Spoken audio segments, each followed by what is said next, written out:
सिंह गुलाब।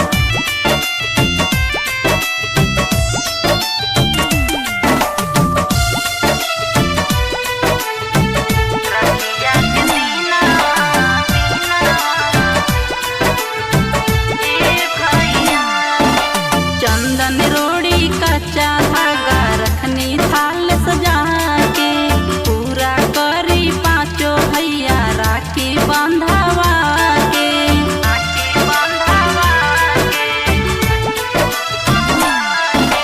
चंदन रोड़ी कच्चा धागा रखनी थाल सजा के, पूरा करी पाँचों भैया राखी बंधवा के। कहवा बिलमला भैया आज के समैया, असरा जो हता बड़ी बहिनी रखिया के दीना ए भैया। असरा जो हता बड़ी बहिनी रखिया के दीना ए भैया।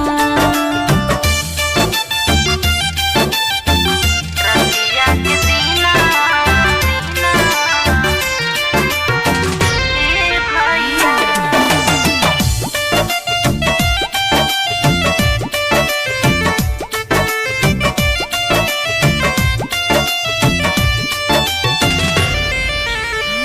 हंसताड़ी सास ननद हंसेली गोतिनिया, लागत तोहरा कुछ